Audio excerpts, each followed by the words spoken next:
자, 이번 시간은 그 35번째 시간입니다. 35번째 시간.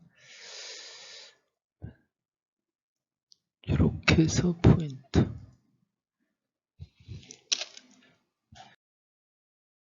앞서 검증 부분에 대해서 이제 끝 시간입니다. 지금까지 말씀드렸던 거, 집행을 어떻게 하는지, 체포 현장에서 압수영장 집행하고 이제 체포 현장, 범행 중 범행 직후 범죄 장소에서 하는 거, 그 다음에 이제 임의 제출, 그러한 부분들을 말씀드렸었는데, 집행 과정을 말씀드렸었는데, 그럼 다 집행하고 나서 그 압수한 그 물건, 취득한 증거물들은 어떻게 처리하는지 그 부분에 대해서 말씀드리도록 하겠습니다. 사후 처리 어떻게 할 건지. 그 압수를 계속할 필요가 없을 경우, 이럴 경우에는 이제 환부해 준다고 그렇게 씁니다. 218조에서 환부, 완전히 돌려준다는 거죠. 압수를 계속할 필요, 이게 증거물로서 사용 그 가치가 없다든지, 아니면은 이제 증거에 완전히 반영이 됐다든지, 그래서 환불을 해준다든지, 아니면은 그 압수는 계속 가지고 있을 필요는 없지만 증거로 나중에 법정에서 증거로는 이제 사용할 수도 있을 텐데, 사용을 해야 되는데 계속 가지고 있을 필요는 없을 경우, 그때는 이제 가짜로 돌려준다는 거죠. 과환부한다 이렇게 되어 있는데, 그 여기 보면은 218조의 2, 여기 218조의 환부가 한부 나와 있는데, 여기 검사는 사본을 확보한 경우 해서, 이게 검사뿐만 아니라 여기 사항에 보면은 사법경찰관의 환부 또는 과환부 처분에 대해서는 준용한다 이렇게 됐으니까는 사법경찰관을 사본을 확보한 경우 등 압수를 계속할 필요가 없다고 인정되는 압수물 및, 그러니까 압수를 계속할 필요가 없다고 인정되는 압수물, 사본을 확보했다든지 해가지고 그 뭐 장부라든지 그런 부분들이, 그 장부는 그 회사에서 계속 써야 되는데 그걸 가지고 있으면은 그 회사 운영하는데 차질이 있겠죠. 그럴 경우에는 이제 복사하고 돌려주면 될 거 아니에요. 그 사본을 확보한 경우 등 그런 취지죠. 압수를 계속할 필요가 없다고 인정되는 압수물 및 증거에 사용할 압수물에 관하여, 이거 이제 완전히 돌려주는 게 있고, 나중에 증거에 사용할 압수물에 대해서 법정에서 증거로 제출해야 될 필요성 있는 거, 그런 거에 대해서는 이제 공소제기 전이라도 소유자, 소지자, 보관자 또는 제출인의 청구가 있는 때는 환부 또는 과환부해야 한다.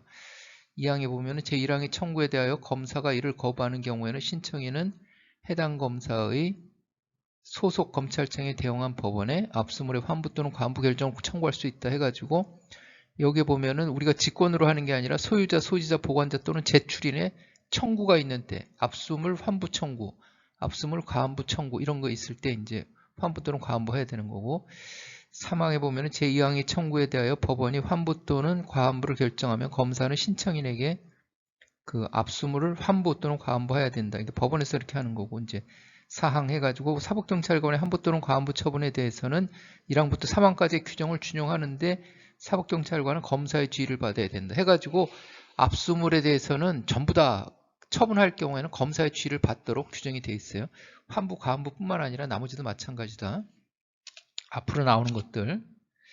자, 근데 이제 운반하거나 이제 보관이 불편한 것들이 있죠. 위험물 안전관리법에 같은 경우에 이제 그 위험물 저장 탱크 같은 거, 그것을 수사관님 사무실로 가지고 와가지고 검찰청에다 갖다 송치할 수는 없겠죠. 그러면 그 검찰청에 갖다 주면 검찰청에 보관할 데가 없을 거고, 어구 같은 거 굉장히 크죠. 어구.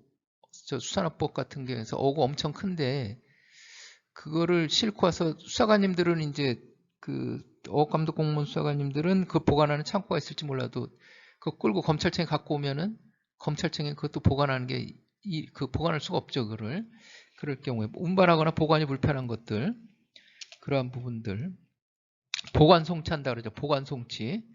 그 다음에 위험 발생의 폭발물 같은 거 위험 발생 염려가 있다든지 금지품, 부패, 보관이 금지품, 부패, 그 다음에 이제 보관이 어려운 이러한 부분들은 이제 폐기한다. 130조에 나와 있죠. 이게 보관 폐기는 130조에 나와 있는데, 130조 보면은 1항에 운반 또는 보관에 불편한 압수물에 관하여는 간수자를 두거나 소유자 또는 적당한 자의 승낙을 얻어 보관하게 할 수 있다.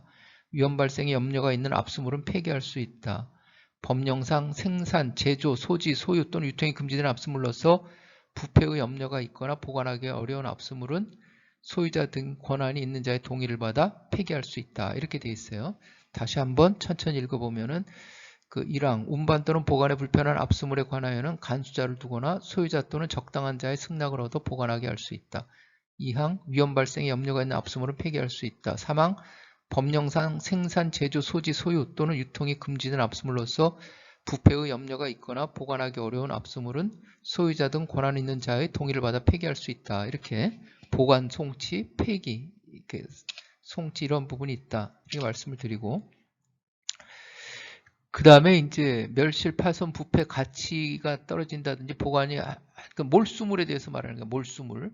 몰수물이라는 것은 범죄 제공된 물건, 범죄를 하는데 제공된 물건, 내가 사람을 칼로 찔렀다. 그럼 칼이 그 자기 칼로 찌르면 이제 몰수 뺏어야 되겠죠. 그거를 그냥 돌려주면 나중에 그거 딴 사람 또 찌를 수도 있고 뭐 할 테니까 이제 범죄에 제공된 거는 완전히 뺏어버리는 거예요. 이것은 돌려주는 게 아니라 뺏어버리는 거.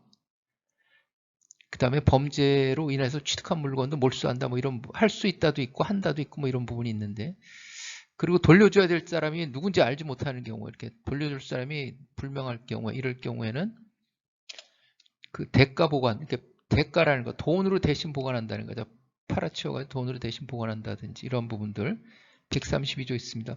여기 131조는 뭐지 하는데 131조는 그 준용 규정이 아니에요. 그래서 뺀 거예요. 그거는 132조 압수물의 대가 보관 몰수하여야 할 압수물로서 멸신, 파손, 부패 또는 현저한 가치 감소의 염려가 있거나 보관하기 어려운 압수물은 매각하여 대가를 보관할 수 있다.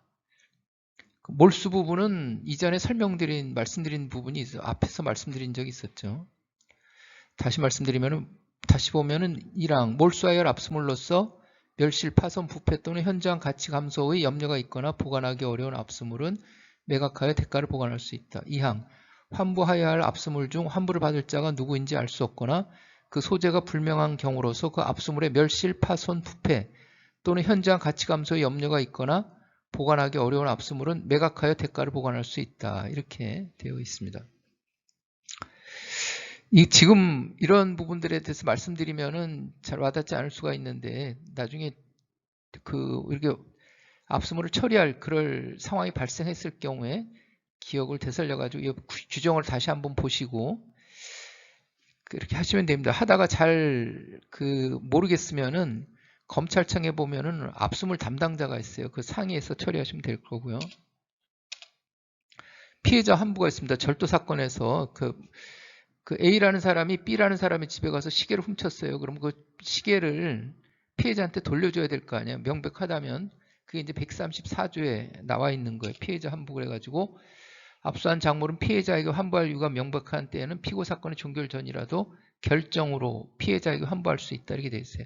아까 환부 가환부 여기에서는 소유 소지자 제출인 소유 소지 보관자 제출인으로부터 청구를 받아서 한다 이렇게 돼 있었는데 피해자 환부는 피해자가 청구하지 않더라도 결정으로 이거 피해자 거니까 돌려줘야겠네 그래가지고 환부할 수 있다 이렇게 돼 있죠. 그러한 부분들이 돼 있다 이렇게 말씀드립니다. 해가지고 전 3조 결정을 하면은 전 3조의 결정 132조 대가 보관 133조 환부 가환부 133조 환부 가환부 이건 저 준용 여기 환부 가환부 210 여기 있죠. 환부 가환부 여기 있죠.